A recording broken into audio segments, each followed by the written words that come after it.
Well, cheerio then. Well, I'll see you next week then. Bye. See ya, bye. Bye. So we get cracking then with John's news of the group. News of the group. News of the group.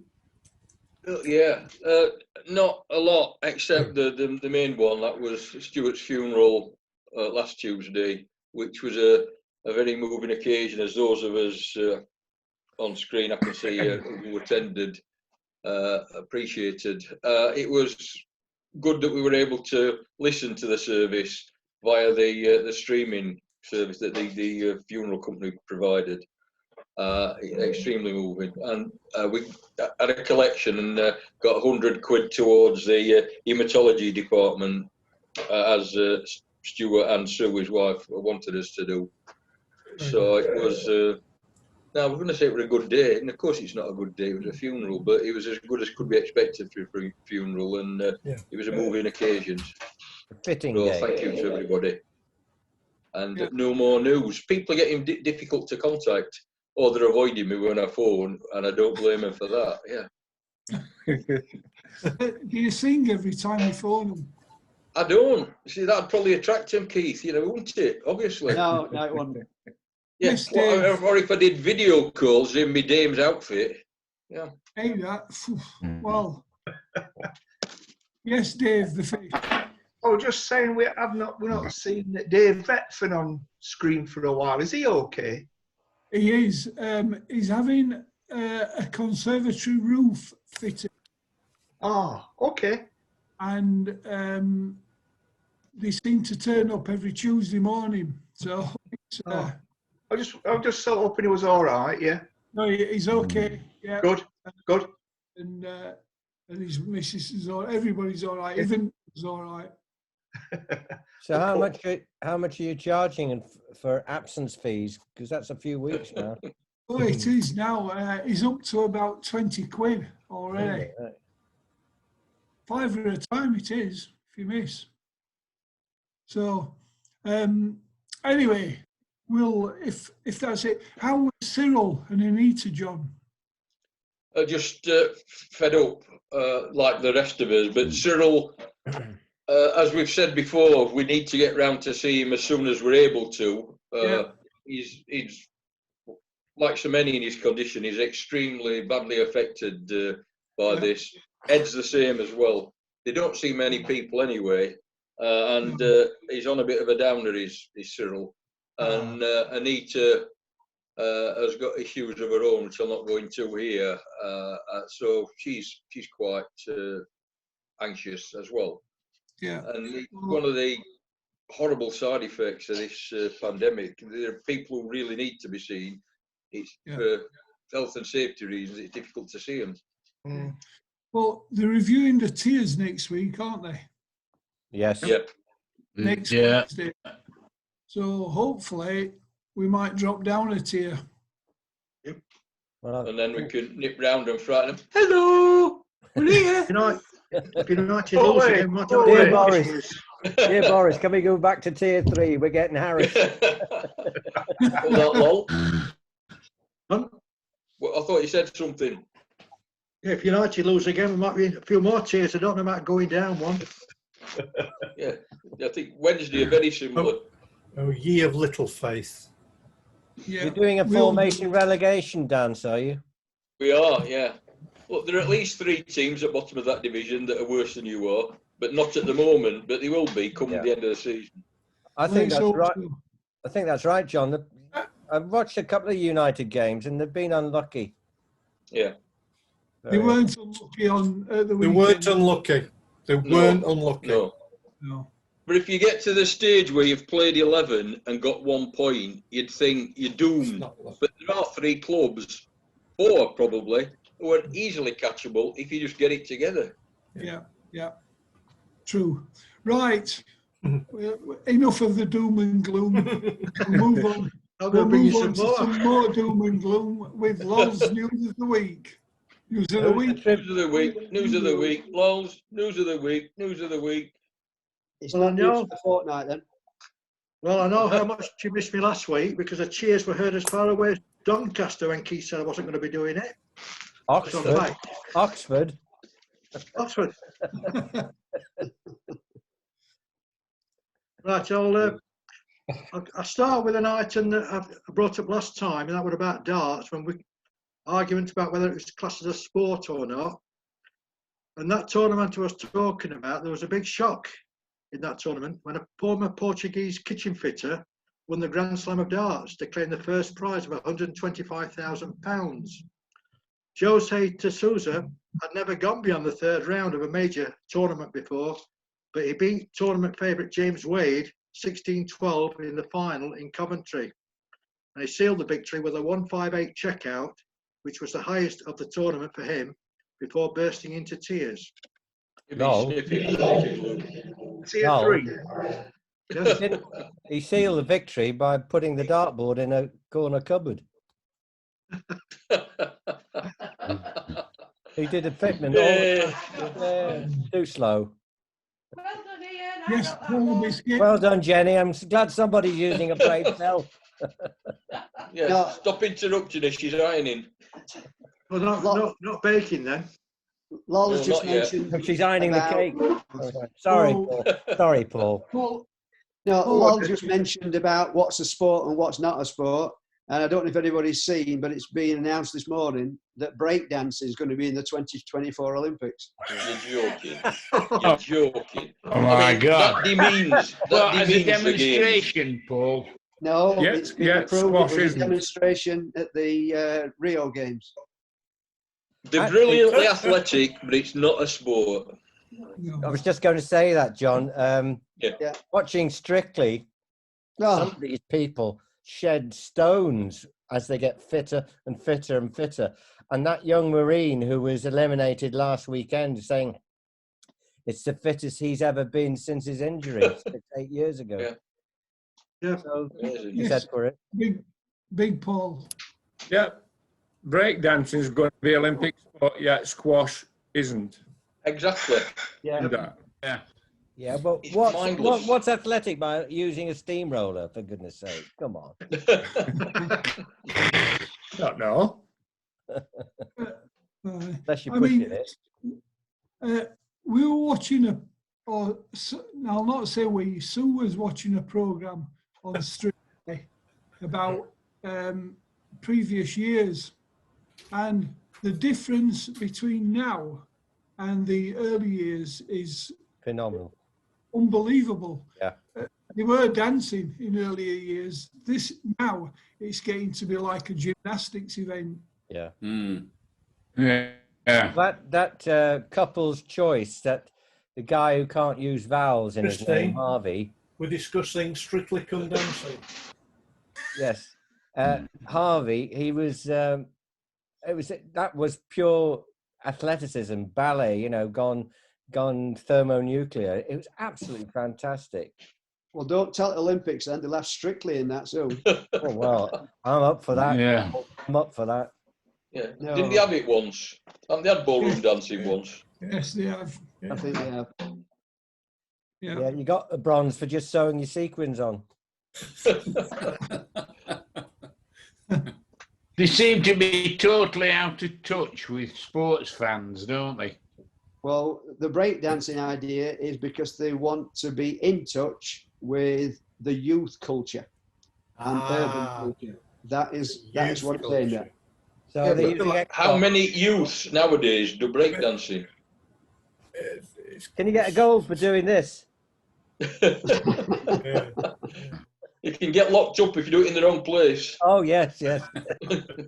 I could understand it if they were introducing something like base jumping, which is you know, to be athletic to be able Yeah, to do parkour. Yeah. Yeah, Yeah. yeah. Yeah. that. Right, lol. We better get back to. But he always takes ages to do moves, doesn't he? You do. I wonder why. Another little item on darts. Right? Northern You're bloody Ireland's Kyle obsessed. McKinstry has been given an 8-year ban by the Darts Regulation Authority for match fixing and failing to produce his itemised phone bill as required. He received a 6.5-year ban for fixing 2 matches, with a further 18-month ban for failing to provide the phone bill. The matches were part of a Night at the Darts series, which was regulated by the authority in late April and early May. So he's going to pay the price of cheating just for 2 matches. Well, let's hope he gets the point. Where?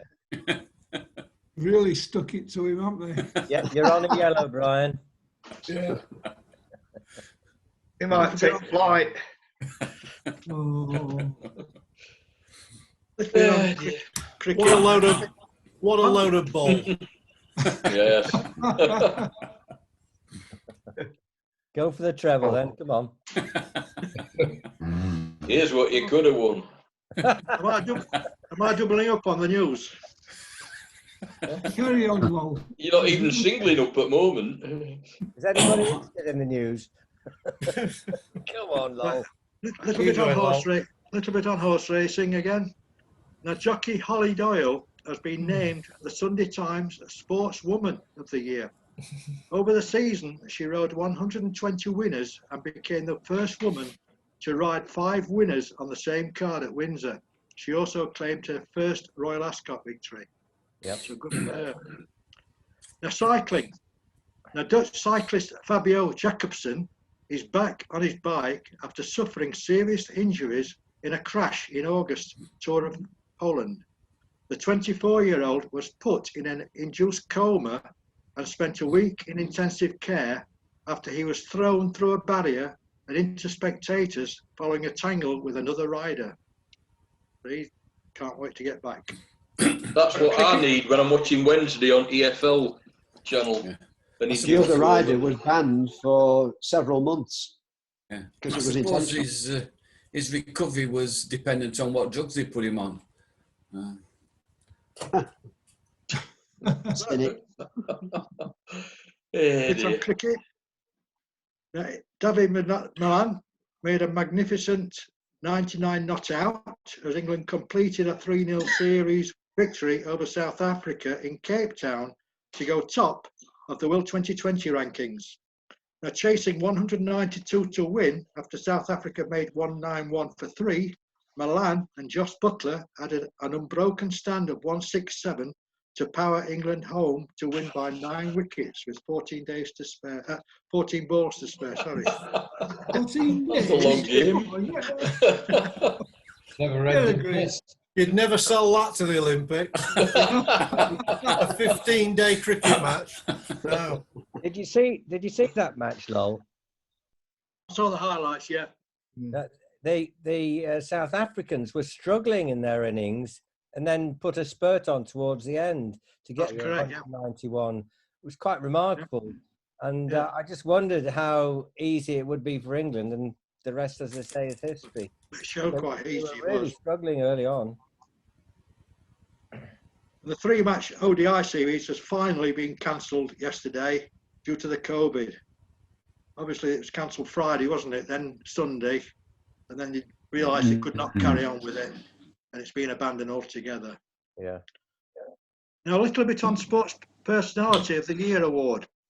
A shortlist of 6 contenders has been announced for the 2020 BBC Sports Personality of the Year award, and the nominees are cricketer Stuart Broad, jockey Holly Doyle, boxer Tyson Fury, racing driver Lewis Hamilton, footballer Jordan Henderson, and snooker star Ronnie O'Sullivan.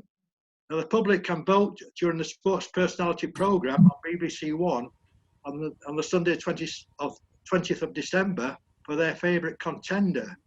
Now, Tyson Fury wanted his name removed from that list, but he wasn't allowed to, and that it remains on the list as far as I know.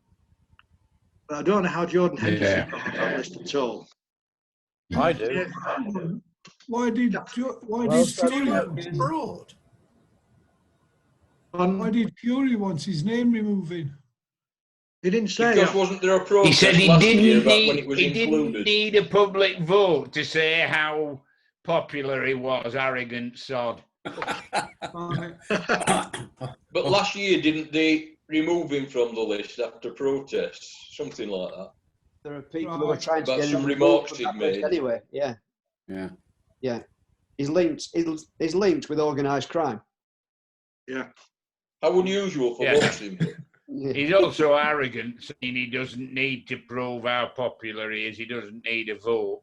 He's frightened of losing, not winning. Yeah. That could be right there.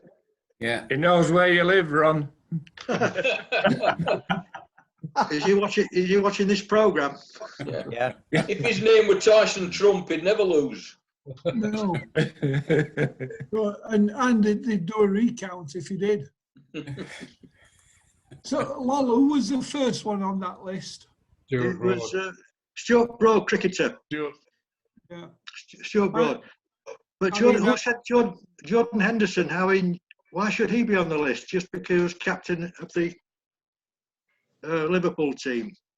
Well, how many trophies has he got to win, Lol, before he can be a candidate? Not say he's going to win it, but he's won 4 trophies in one season. He's not the best footballer I've ever seen, but he was a great captain last season. Captain, yeah. Great captain. That's all he's there for. Personally, I think it's a foregone conclusion who's going to win it. Yeah. Lewis Hamilton. Lewis Hamilton, yeah. He's Without a probably doubt. one of the weakest lineups for He's many years. Not the Are you going to favourite. mention that young lad who took his place? Ronnie lad? O'Sullivan's the favourite. Oh, Lord. No, Tyson Fury. Tyson Fury, sure. Lol, are you going to mention that young lad who yes, took Lewis yes. Hamilton's place? I am. Yes, I am. Good Yeah. lad. Tyson Fury's got to be favourite. I mean, you watch the stretchers taking the other 5 out progressively.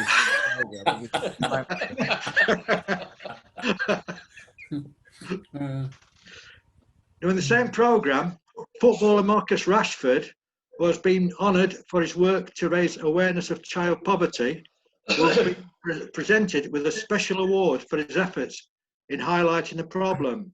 The BBC are to show a documentary about his successful campaign on the programme. Right. Is Boris Johnson appearing in that programme?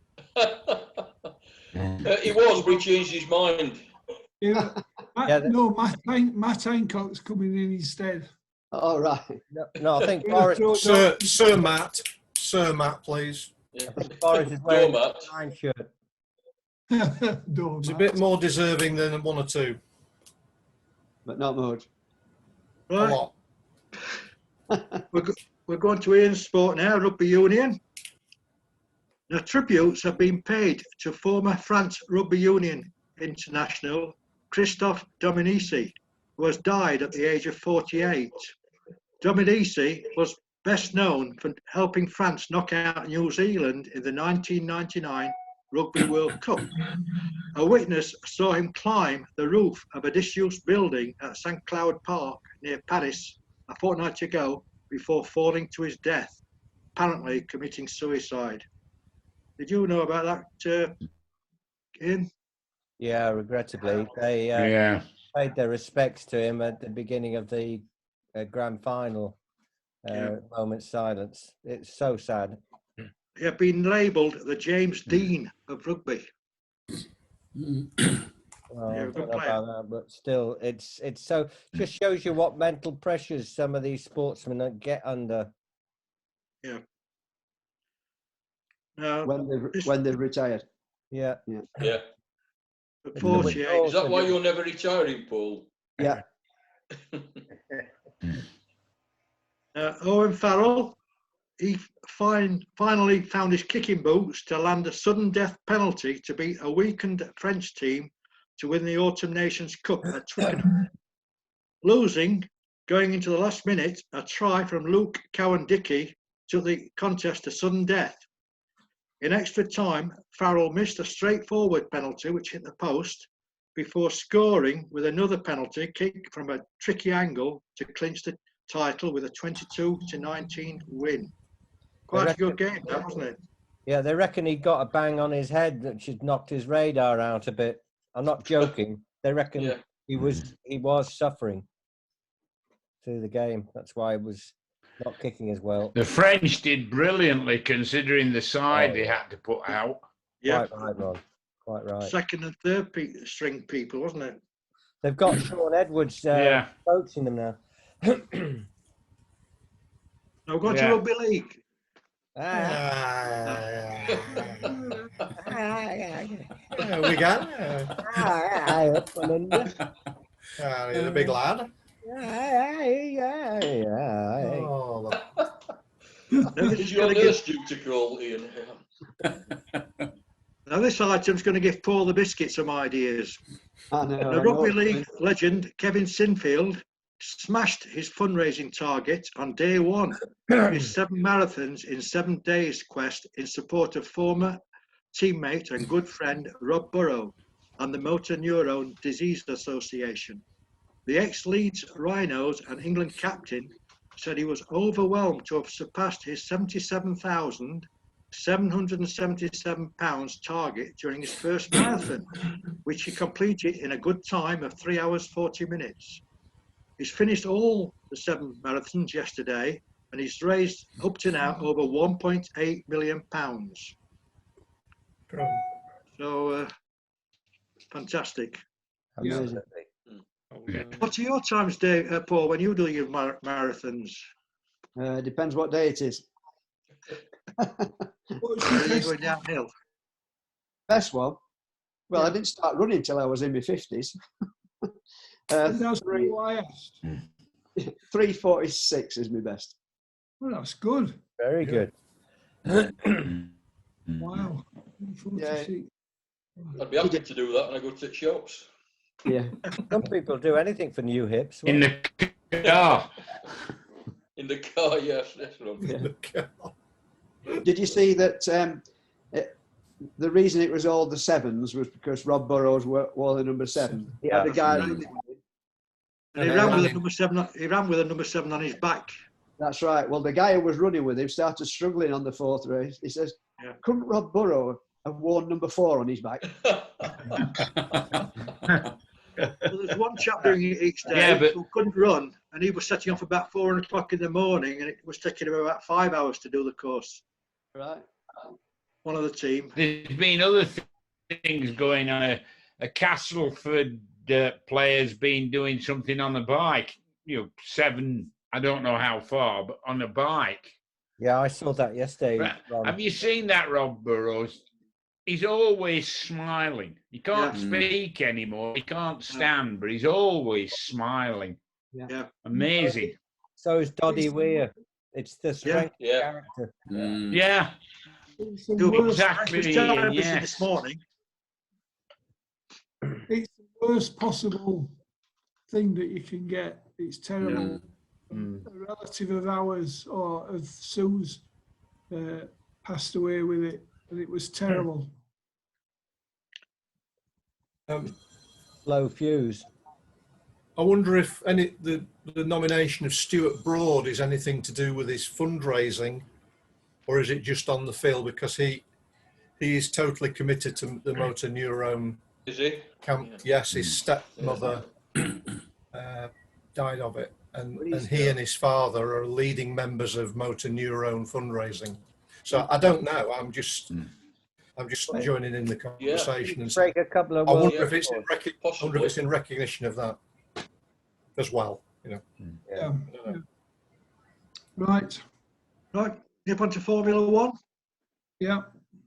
Now, going back to the first one in Bahrain, Roman Grosjean said he saw death coming when his car crashed into a barrier, split in two, and he was engulfed in a fireball. The French Haas driver suffered burns to his hands after crashing at 137 miles per hour, sustaining an impact force of 53 G on the first lap. I would say there is a feeling of being happy to be alive and of seeing things differently, he added. Also, I had to get out for my children. He would not have survived if he hadn't got out himself, because the fire marshals could not have got anywhere near him to save him. So he's a very lucky man. I'd have bought a lottery ticket if I were him. Yeah. Not seen a crash like that for decades. Yeah. Horrendous. And to see him running out of the flames, oh, dearie me. Now, going back to this latest Grand Prix, this last weekend, Lewis Hamilton, who tested positive for COVID, was very upset to miss it, and his place in the Mercedes team was taken by Britain's George Russell. The 22-year-old Russell was on loan from the Williams team. The race was won by Mexican Sergio Perez for his first Formula One victory in what could and should have been a debut win for Russell. A pit stop resulted in Russell having the wrong tyres fitted to his car, and he had to pit next time around to have the correct set put on. In the confusion, teammate Bottas had to have his old tyres fitted back on his car because they got no new ones to fit on his. And then he I got just punctured. cannot understand such ineptitude for such a high-profile team, experienced high-profiles. How do they do it? What would have happened if it was Lewis Hamilton had suffered that? There'd be all hell to pay. They literally took him off the ball, didn't they? And he suffered, I think the Russell guy, didn't he suffer a puncture as well, Lowell? Yes. Yeah, got a puncture, yeah. Yes, he did. It was still a fair chance of winning till he suffered the puncture. Yeah. Well, he was on the tail of Perez until he got the puncture, I think. Yeah. It must be a Wednesday, right? Perez might not have anybody to drive for next year. Nobody seems to want him. All right. We know a song about that, don't we? Yeah. Don't worry. Don't worry. What is it, John? Nobody's child. I'm nobody's child. That one. I won't sing it. Oh, I just have done. Yeah. No, you're right the first time.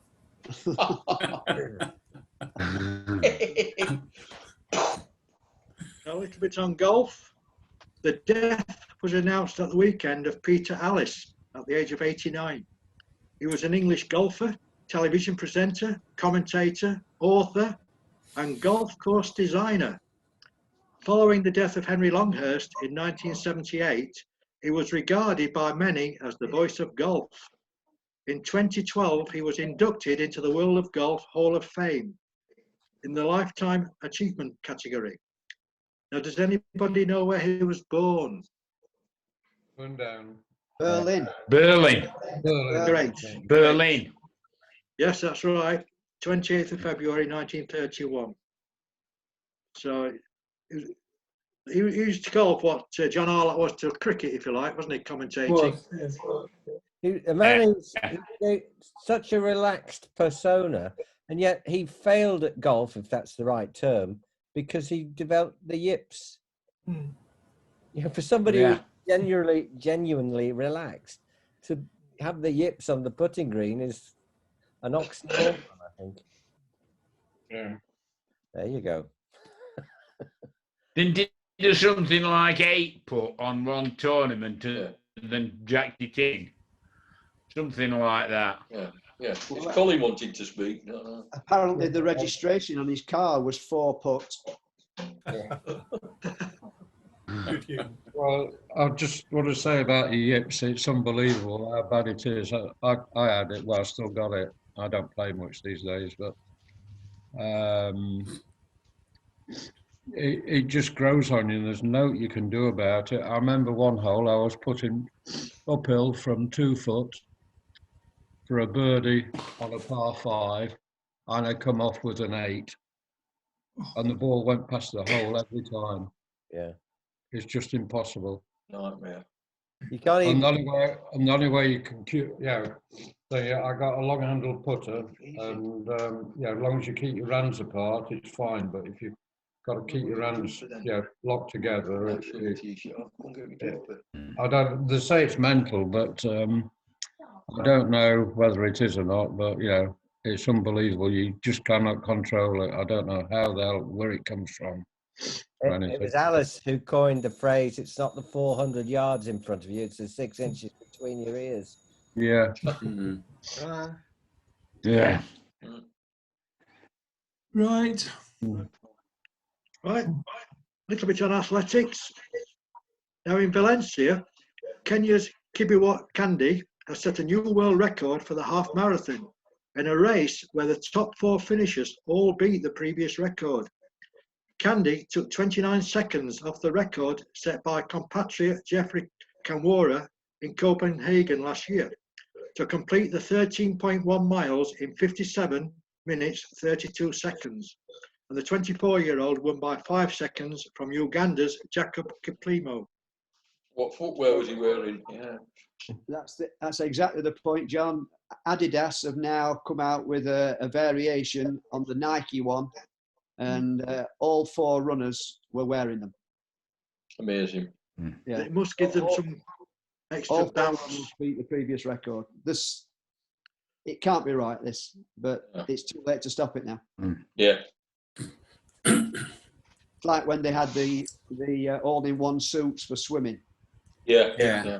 Swimming people saw that coming and banned the suit. I think they should have straight away done something about the shoes. I don't know what you do, because you can't stop technology altogether, can you? But this has been... Yeah. You get Zola Budd as president of the federation, and everybody has to run in bare feet. Hey, I've seen people run the marathon in barefoot. Yeah, well, Yeah. it'll take everything back to the roots, won't it? Because in the early days of the Olympics, everybody had to be naked to guarantee that it was men only competing. Yeah, any woman who was found in the grounds of Olympia was thrown off a cliff. Yeah. Gosh, there are a few women I can think It of. might make television entertaining if they forced it these days. Yeah. Those were the days, though, weren't they? If you had enough of her, chuck her off the cliff. Yeah, Cliff Richard were getting fed up there. It's a good place to run, though, Valencia. I've run in Valencia. Have you? Have you? Yeah, it's good. Good. Very warm. Well, yeah, it's okay. It's a good place. What time of year, Paul? December. Oh, yeah. First weekend in December, we ran it. Very good. And it finishes in, it's like running into the set of a sci-fi movie. The architecture, yeah, the architecture is unbelievable. But also, you run across water to finish, except that they build a staging, and you've got water either side of you. You run for about the last 200 meters with water either side of you on staging. It's a brilliant finish. Yeah. Yeah. You've got to be able to swim to do it. Yeah. Yeah. Big Paul. Where was the half marathon held? The one where world record was broke? Valencia. Valencia. Sorry, I missed that. Sorry, I was not paying attention. Valencia. Oh, don't start him off. El Cid. Yeah, El Cid and Little and Large, yeah. Cid. Right, a little bit on snooker. And Neil Robertson, he beat world number 1 Judd Trump 10-9 to win his 3rd UK championship. An electrifying contest of high breaks and impeccable cue ball control was expected, but it ended up as a tactical fight. They were level at 4-4 after the first session, and there was no more than a frame between them throughout. Robertson's 72 made it 9-9, and he won it after Trump missed a straightforward final pink in the deciding frame, which lasted about an hour. Anybody watch the snooker? Yes, I did. To a point, then I went to bed. It lasted a bit long, didn't it? Yeah. Finished about 1:15 morning. Yeah. You didn't know who won till you got up then? Exactly. I stayed up, watched it. Oh, was it good then, Paul? Yes. Yeah, different. As I say, everybody thinks, big break straight away, totally different, but it was still entertaining, I thought.